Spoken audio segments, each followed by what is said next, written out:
Hi friends, welcome to Srimathi Kumari Telugu audio stories.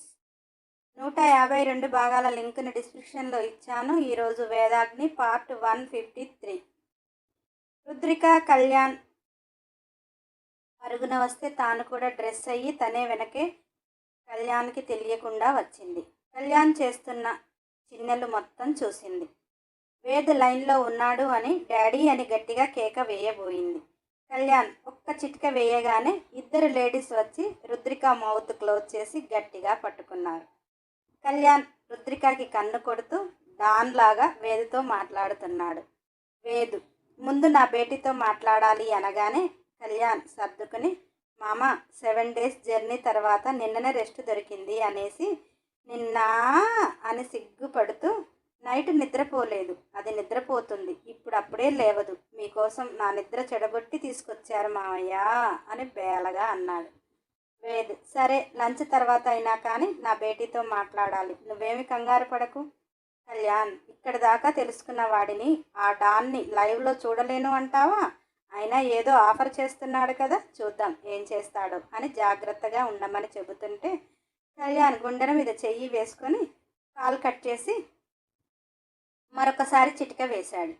4 ఆడపిల్లలు ఎంత బ్యూటిఫుల్గా ఉన్నారంటే అంతలా ఉన్నారు. వాళ్ళు వచ్చి కళ్యాణ్ 2 చేతులను ఇద్దరిద్దరిగా పట్టుకొని ముందుకు నడిచారు. వేద్ వెనక రుద్రికాని కూడా తీసుకొని వెళ్తుంటే వాళ్ళు 4 అలా కళ్యాణ్ని తీసుకుపోతుంటే రుద్రికకి మండిపోతుంది కదా, చిన్నగా మండిపోవటం లేదు.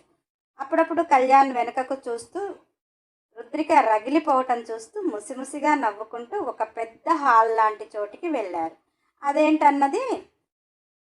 అదేంటో ఉన్నదే సముద్రంలో, కానీ అందులో స్విమ్మింగ్ చేయలేరు కదా, అందుకనే అందులో చిన్న స్విమ్మింగ్ పూల్ కూడా ఉన్నది. కళ్యాణ్ అక్కడ ఒక వాల్ చైర్లో కూర్చోబెట్టి కళ్యాణ్ని అక్కడ పెద్ద ట్రేలో రకరకాల క్రీములు ఉన్నాయి. అవి కొద్ది కొద్దిగా తీసుకుంటూ కళ్యాణ్ బాడీని ఎక్కడెక్కడో టచ్ చేస్తున్నారు.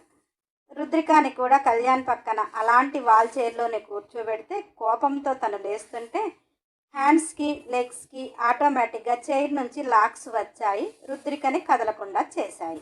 అలా రుద్రికకి కూడా చక్కగా మసాజ్ చేశారు. అందరూ ఆడపిల్లలు కళ్యాణ్ని బాడీ చేస్తున్నా అతని బాడీలో ఏం జరగటం లేదు, కానీ లుక్స్ మాత్రం రుద్రిక మీద నుంచి పక్కకైతే పోలేదు. రుద్రికని చూస్తుంటే నైట్ స్వీట్ గుర్తొచ్చి అలా మసాజ్ అయిపోగానే ఒకటే చిటిక వేశాడు, అందరూ మాయమయ్యారు. కళ్యాణ్ లేచి రుద్రిక లాక్స్ తీసి రుద్రిక ఏదో అంటూనే ఉంది. కళ్యాణ్ గోరువెచ్చటి మినీ స్విమ్మింగ్ పూల్లోకి రుద్రికతో సహా జంప్ చేశాడు. భుజాల వరకు వాటర్తో నిండిపోయారు. ఇద్దరు ఫేసులు ఒకటే కనిపిస్తున్నాయి. ఏంటే అంటూ కళ్యాణ్ చేతులు రుద్రిక బాడీపై వాటర్లో ఎక్కడెక్కడో టచ్ చేస్తూ ఆ ఎడ్జ్కి రుద్రికాని లాక్ చేసి తన మీదికి చేరిపోతూ, ఏంటి చెప్పు నీ ప్రాబ్లం అన్నాడు. కళ్యాణ్ అలా మీద ఉంటే ఆమెకు మాటలు రావటం లేదు. అయినా కూడా రుద్రిక, మా డాడీకి అబద్ధం ఎందుకు చెప్పావు, నువ్వు ఇదంతా ఎందుకు చేస్తున్నావు, అది చెప్పు అంటుంటే బాబు చెయ్య ఎక్కడో వేయకూడని చోట వేసి గట్టిగా పిసికేశాడు. రుద్రిక కోపంతో కళ్యాణ్ని ఎంత నెట్టి వేస్తుంటే కళ్యాణ్ ఇంచు కూడా జరగటం లేదు. బక్క ప్రాణం కదా, అయినా అతని టచ్ అంటే ఆమె బాడీకి ఒక పిచ్చే కదా, హార్ట్లో ఉన్నవాడికి బాడీ రెస్పాండ్ అవుతూనే ఉంటుంది. కానీ రుద్రిక మైండ్ కళ్యాణ్ ఏదో చేస్తున్నాడు అని, అది భయమా కంగారా ఏంటా అనేది ఏమీ అర్థం కాకపోవటం పోరాటం చేస్తుంది. ప్లీజ్ కళ్యాణ్, అసలు నువ్వు ఇలా ఎందుకు చేస్తున్నావు అని రుద్రిక కళ్ళల్లోకి నీళ్లు తిరుగుతుంటే అడుగుతుంది. కళ్యాణ్ రుద్రికాని గట్టిగా హగ్ చేసుకుని, ప్లీజ్ హనీబీ, నీ మనసు నా గురించి ఏం చెప్తుందో అదొక్కటే విను, నీ కంటికి కనిపించేవి అన్నీ అబద్ధం అనుకోవే, హ్యాపీగా ఉంటావు అంటూ రుద్రికని ఆ స్విమ్మింగ్లో నుంచి ఎత్తుకొని బయటికి వచ్చి అక్కడే వాష్రూమ్ ఉంటే ఇద్దరు అందులోకి చేరారు. కళ్యాణ్ రుద్రికని ఎంత రొమాంటిక్ మూడ్లోకి తీసుకుని వద్దామన్నా రుద్రికకి భయంగా ఉంది. ఎందుకంటే కళ్యాణ్ ఏదో చేస్తున్నాడు. కిడ్నాప్ అయినప్పుడు తండ్రి ఉన్నాడు చూసుకుంటాడు అనుకుంది, తర్వాత సర్ప్రైజ్ అనుకుంది. ఇప్పుడు తండ్రి మాటలను బట్టి మా డాడీకి తెలియకుండా కళ్యాణ్ ఏదో చేస్తున్నాడు. డాన్లాగా అల్లుళ్లాగా అతనే మాట్లాడుతుంటే ఏమీ అర్థం కాని సిచ్యువేషన్. డబ్బు కోసమా అంటే అతనికి జమీన్ నుంచి వచ్చిందే అంతులేని సంపద. కీర్తి కోసమా అంటే అతి పిన్న వయసులోనే డీజీపీగా ప్రమోట్ అయ్యే ఛాన్స్ కొట్టేశాడు.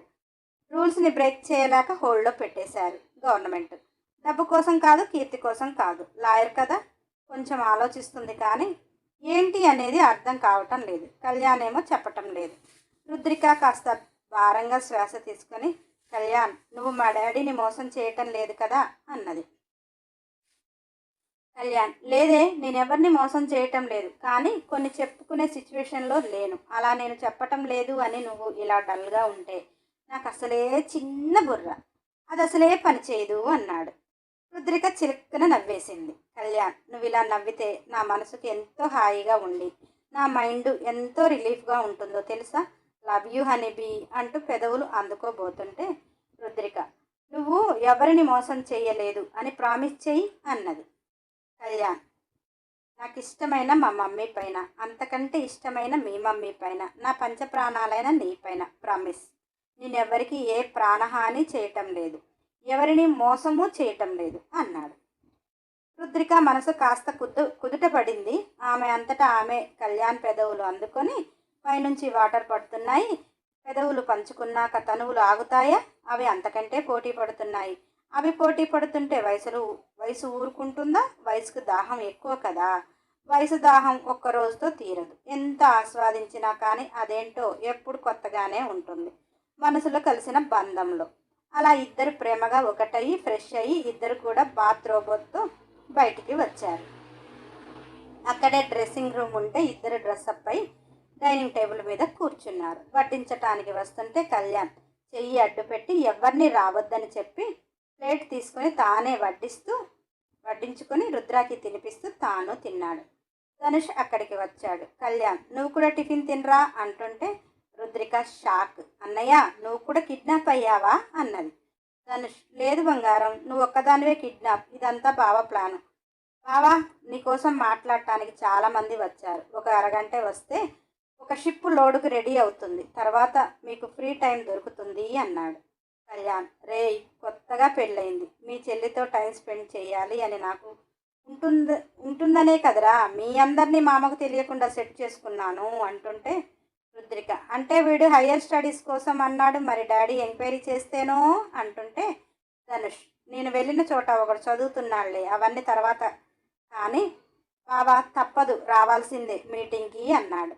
కళ్యాణ్, సరే పద, మామ కూడా ఆరాట పడుతున్నాడు, డాన్ డోంగ్రియో ఏం పని చెప్తాడా అని అంటుంటే ధనుష్ నవ్వుతూ, డోంగ్రియా ఏంటి బావా అంటే కళ్యాణ్, మరి అంతే కదరా బామర్ది, నేను డాన్ ఏంటి, నేను డాన్ అంటే నాకు ఆ ఫీలింగ్ కలగట్లేదు, నన్ను చూసిన వాళ్ళకి కూడా కలగటం లేదు. ఇంతకంటే కొంచెం యాక్ట్ చేద్దామంటే ఈ హనీబీ ఏం చేస్తుందో అని దీన్ని కాపాడుకోవటమే సరిపోతుంది. దీని బాబు జమీన్ ప్రాపర్టీ నాకు ఎప్పుడో ఇచ్చి ఉంటే ఆపరేషన్ ఎప్పుడో స్టార్ట్ చేసి తర్వాత అన్న మ్యారేజ్ చేసుకుందాం. నాకు 25 వచ్చేదాకా నా ప్రాపర్టీస్ ఇవ్వలేదు, దీన్ని ఇవ్వలేదు, అన్నీ క్యారీ చేయాలంటే నా వల్ల కావటం లేదురా అని బేలగా అంటూ, అందుకే నాకు నేనే డోంగ్రియోగా ఫిక్స్ అయిపోతున్నా అంటుంటే ధనుష్ రుద్రిక ఆ పేర్లు చూసి కడుపు ఉబ్బేదాకా నవ్వుతున్నారు. కళ్యాణ్, మీ చెల్లి ఇలా నవ్వుతూ ఉంది అనుకో, నేను టకా పనులు చేసేస్తారా, ఏదేమైనా 2 years ఆపరేషన్ సక్సెస్ అవుతామంటావారా, నన్ను ముందు డాన్గా అనుకుంటే కొంచెమన్నా ఊపు వచ్చేదిరా అన్నాడు. ధనుష్, బావా, నువ్వు డాన్గా చేయాలి అంటే నీ చుట్టూ 10 మంది అమ్మాయిలు ఉండాలి, వాళ్ళతో రొమాన్స్ చేయాలి, నువ్వు చెప్పిన పని నో అనగానే పిట్టను కాల్చినట్టు కాల్చి సముద్రంలో వేయాలి, ఇవన్నీ చేస్తావా అన్నాడు. కళ్యాణ్ బేలగా ధనుష్ను చూస్తూ, అమ్మ పెళ్ళం లా న్యాయం కావాలి అంటారు, అత్త ప్రాణానికి విలువ గురించి చెప్తుంది, నా జీవితంలో ఇష్టమైన లేడీస్ వీళ్ళు ముగ్గురు చీమకు కూడా అపహారం చేయకూడదు అనుకుంటారు, వాళ్ళ కోసం నేను చీమనే చంపలేను, మనుషుల్ని చంపాలారా అంటే ధనుష్, మరి అన్నీ తెలిసిన వాడవు కదా, ఏకంగా ఇంటర్నేషనల్ డాన్గా ఎందుకు బావా, ఇంత కష్టం నీకు అవసరమా అంటుంటే కళ్యాణ్, అందరి కోసం అన్నీ చేస్తున్నారా, కానీ నా ముద్దుల బామర్ది కోసం, దీన్ని అయ్య రోడ్డున పడతాడని నా బామర్ది అనుకున్నది చెయ్యాలి అని వాళ్ళ కోసం తప్పటం లేదురా అంటుంటే ధనుష్, అసలు నీ ప్లాన్ ఏంటి బావా అన్నాడు. ప్లాన్ చాలానే ఉంది, ఇంకా మనం స్టార్టింగ్లోనే ఉన్నాము, అన్నీ సవ్యంగా జరిగి సక్సెస్ అయినప్పుడు నీకే తెలుస్తుంది కదరా, పద అన్నాడు కళ్యాణ్. రుద్రిక నేను వస్తా అన్నది. ధనుష్ బంగారం, నువ్వు అక్కడికి వస్తే ఆ సీన్ చూసి నన్ను బావని సముద్రంలో ముంచుతావు. అవసరమా? బావ డాన్గా ఎంత గుడ్గా ఉన్నా అవతల వాళ్ళని బట్టి అప్పుడప్పుడు బ్యాడ్గా ఉండాలి కదా. వద్దు బంగారం అన్నాడు. రుద్రిక వద్దంటే ఎక్కువ చేసేది కదా. గొడవ చేసి వాళ్ళతో పోయింది. చాలా పెద్ద హాలు. రుద్రిక కళ్యాణ్ కోసం ప్రత్యేకంగా పైన ఎలా ఉందో అలానే ఉంది. కానీ తెల్లని పరుపులు రౌండ్గా ఒక 10-15 ఉన్నాయి. అందులో దేశానికి ఒకరు చొప్పున కూర్చున్నారు. కళ్యాణ్ కాస్త ప్రౌడ్గానే అందులోకి వెళ్ళాడు. అందరూ ఎవరి భాషల్లో వాళ్ళు విష్ చేస్తున్నారు. కళ్యాణ్ కూడా వాళ్ళ భాషకు తగినట్టుగా కాస్త ప్రౌడ్గానే అందరినీ విష్ చేస్తున్నాడు. రుద్రికకి అన్ని భాషలు రావు, కానీ వచ్చిన వారికి కళ్యాణ్ మాట్లాడేటివి అర్థమవుతాయి. ఇక మిగిలినవి కూడా వాళ్ళతో అవేలే మాట్లాడేది అని. ఇప్పటి వరకు నా దగ్గర రాముడు మంచి బాలుడిలా కనిపించాడు, ఇక్కడ నిజంగానే డాన్లా ఉన్నాడు. రుద్రికకి అంతా కన్ఫ్యూజ్. మనసులో ఎంత కళ్యాణ్పై నమ్మకం ఉన్నా కనిపించేది భయాన్ని రేపుతుంది. అలా చాలా పెద్ద పరుపులో కళ్యాణ్ కూర్చోగానే ఆల్రెడీ అక్కడ కూర్చున్న నేషనల్ డాన్స్ చుట్టూ 4-5 ఆడపిల్లలు ఒక్కొక్కరి దగ్గర ఉండి వాళ్ళు తాగే మందుని గ్లాసులలో పోసి ఆ డాన్స్ వాసులని మొత్తం తడిమేస్తున్నారు. కళ్యాణ్ కేసి చూస్తున్నారు. ఎందుకంటే కళ్యాణ్ ఇప్పుడు చేసి కొడితే అందరూ తాగుతూ మాట్లాడతారు అన్నమాట. కళ్యాణ్ కూర్చోగానే కళ్యాణ్ పక్కన కూడా అమ్మాయిలు వస్తుంటే ధనుష్ వాళ్ళని వెళ్ళమని పక్కన ఉన్న రుద్రిక ఇస్తుంది అని వాళ్ళకి చెప్తే వాళ్ళు వెళ్ళిపోయారు. రుద్రికతో బంగారం ఆ బాటిల్లోది కొంచెం బావకి పోసి నువ్వే ఇవ్వాలి, లేదా అమ్మాయిలు వచ్చి ఇస్తారు, నీ ఇష్టం అన్నాడు. రుద్రిక నేను మందుని గ్లాసులో పోసి నా మొగుడికి ఇవ్వాలా అని అనుకుంది. కానీ అక్కడ చాలామంది ఉన్నారు. అందరూ కళ్యాణ్ కోసమే చూస్తున్నారు. భార్యగా ఎవరూ లేనప్పుడు ఎన్నన్నా బాగానే ఉంటుంది, కానీ అందరి ముందు ఎంత ప్రాణమైన పెళ్ళమైన పరువు తీసుకోలేదు కదా. అందుకని సైలెంట్గా గ్లాసులో పోసి చేతికిచ్చింది. పాపం కళ్యాణ్ గుండెల్లో భయం మొదలైంది ఎప్పుడో. ఇక్కడ ఏదైనా రచ్చరంబోలా చేస్తే పరువు పోతుంది అందరి ముందు అని. కానీ ఏమి చేయకుండా సైలెంట్గా ఇచ్చిన రుద్రికాని మురిపంగా చూస్తూ గాలిలో ముద్దులు పెట్టి గ్లాస్ అందుకున్నాడు. కళ్యాణ్ అందరికీ చేసి కొట్టాడు. చక్కగా అందరూ తాగుతూ డీల్ మాట్లాడుకుంటున్నారు. ఒక దేశంలో అడవి సంపద, గంధము చెక్కలు, చందనం బాగా దొరుకుతాయి, అవి చేర్చే బాధ్యత మాది అని ఒకరు. ఒక దేశంలో బంగారు గనులు ఎక్కువ ఉంటాయి, అక్కడి నుంచి బంగారం తరలించే బాధ్యత మాది అని. అలా ఒక్కొక్క దేశంలో విలువైన సంపదను దొంగిలించి కళ్యాణ్కి అమ్మటానికి సిద్ధంగా ఉన్నారు. అందరి దగ్గర డీల్ ఓకే చేసుకొని ఎంత సరుకు ఉన్నా కొనేస్తాను, ఆన్ ది స్పాట్ మనీ అని చెప్పాడు. అందరూ కూడా ఫుల్ ఖుషి అయిపోయారు. అలా సరుకు చేరగానే మన చేతిలో మనీ పడుతుంది అంటే ఇక ఆ సరుకుతో వాళ్ళకి ఏ భయం ఉండదు కదా. అందుకని బాగా ఖుషి అయిపోయి మీరిచ్చే విందుని, అమ్మాయిల పొందుని ఆస్వాదించి వెళ్ళిపోతాము, మీరు మాకు సరుకు రెడీ కాగానే కబురు చేస్తాము అని ధనుష్తో వెళ్ళిపోయారు. కళ్యాణ్ పెద్దగా ఏం తాగడు, కానీ రుద్రిక కళ్యాణ్ మాట్లాడుతుంటే ఆమె ఎంత ఇచ్చిందో అతను ఎంత తాగాడో అందరూ లేచాక గిరాగిరా తిరుగుతుంది. కళ్యాణ్ ముద్దుగా రుద్రికను చూస్తూ నాకేంటి ఇంత మత్తుగా ఉంది, అందరూ వెళ్ళిపోయారు కదా, రుద్రిక మీద పడిపోతున్నాడు. రుద్రిక బాబు నీ రొమాన్స్ ఇక్కడ ఆపు, అయినా నువ్వు మా డాడీతో మాట్లాడిస్తేనే నీకేదైనా అన్నది.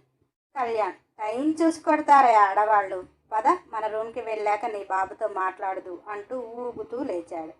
కళ్యాణ్ పడిపోతాడేమో అని రుద్రిక సపోర్ట్ ఇచ్చింది. పక్క పిల్ల ఎక్కడ సరిపోతుంది, ఇద్దరు గిరాగిరా తిరుగుతుంటే అక్కడ వేరే అమ్మాయిలు సపోర్ట్ కోసం వచ్చారు. అసలే వాళ్ళ పని డాన్కి ఎంజాయ్మెంట్ ఇవ్వటం. వాళ్ళు కళ్యాణ్ని చూసిన దగ్గర నుంచి వాళ్ళ బాడీలు వేడెక్కుతున్నాయి. అందగాడు కదా. డాన్లంటే వాళ్ళు చూసిన వరకు కాస్త వికారంగానే ఉంటారు. వాళ్ళు చేసే రొమాన్స్ కూడా వికారంగానే చస్తుంది. అందుకే కళ్యాణ్ని చూసి అతనితో సూపర్ అని కలలు కంటున్నారు, కానీ కళ్యాణ్ సింగిల్గా దొరకటం లేదు. కళ్యాణ్ని టచ్ చేస్తే రుద్రిక చూపులకు బగ్గుమనేలా ఉన్నారు. అయినా వచ్చే ఛాన్స్ ఎందుకు వదులుకోవాలి అని పాపం సపోర్టు కోసం వచ్చారు. రుద్రిక వాళ్ళని కరవగానే వెళ్ళిపోయారు. కళ్యాణ్ మత్తుగా ఇందాక నేను మాట్లాడిన చోట రిమోట్ ఉంటుంది, అది తీసుకుని రాపో అని అక్కడ సోఫాలో కూర్చున్నాడు. రుద్రిక అక్కడికి వెళ్ళి ఆ రిమోట్ తీసుకువచ్చే వరకు కళ్యాణ్ కోమాలో ఉన్నాడు అని కొట్టి లేపి ఇందాక ఏదో పొడి చేస్తాను అన్నారు, సైలెంట్గా కోమాలకి పోతున్నారు అన్నది. కళ్యాణ్ రుద్రికని లాగి సోఫాలో పడుకోబెట్టి ఏదో మాయ చేస్తుంటే రుద్రిక చెప్పాను కదా మా డాడీతో మాట్లాడదాక నన్ను టచ్ చేస్తే అస్సలే ఊరుకోను అంటుంటే కళ్యాణ్ మన రూమ్కి పోదాము, సరుకు వచ్చేదాకా ఫుల్ ఎంజాయ్ అంటూ తూలుతూ గిరాగిరా తిరుగుతూ కష్టంగా రూమ్కి అయితే చేరుకున్నాడు. రుద్రిక ప్రశాంతంగా బెడ్ మీద కూర్చొని ఇప్పుడు మా డాడీకి కనెక్ట్ చెయ్యి అన్నది. కళ్యాణ్ రుద్రికకి కనిపించకుండా ఏదో కోడ్ సెట్ చేసి వేదికి కాలు కలిపాడు. ఇక్కడ విషయాలు నీ బాబుకి ఏమైనా చెప్పావనుకో, ధనుష్ గాడు ఇక్కడ ఉన్నాడు అని చెప్పినా కానీ ఊరుకోను. డాడీ ఇక్కడ చాలా హ్యాపీగా ఉన్నాను కళ్యాణ్తో అని చెప్పు. అంతకంటే ఎక్కువ మాట్లాడావనుకో తర్వాత నా చేతిలో ఏమీ ఉండదు అని రిమోట్ ఇచ్చాడు. రుద్రిక వాళ్ళలో తలపెట్టి మొహం పొట్టలో పెట్టేసి కళ్యాణ్ పడుకున్నాడు.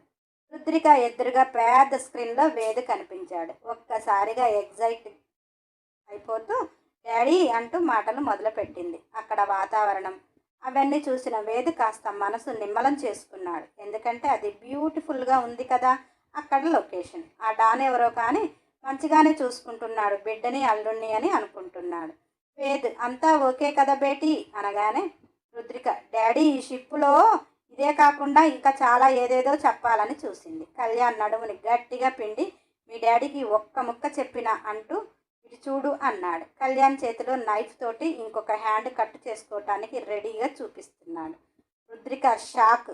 అటు చూసి సైలెంట్ అయిపోయింది. వేది ఏంటి బేటీ ఏదో అనబోయావు అంటుంటే పాపం లేని నవ్వు కష్టంగా తెచ్చుకొని కళ్యాణ్ ఎందుకు ఇలా చేస్తున్నాడో అర్థం కాక మమ్మీ ఏం చేస్తుంది, వాళ్ళు ఏం చేస్తున్నారు, వీళ్ళు ఏం చేస్తున్నారు అంటూ మాటలు మొదలుపెట్టింది.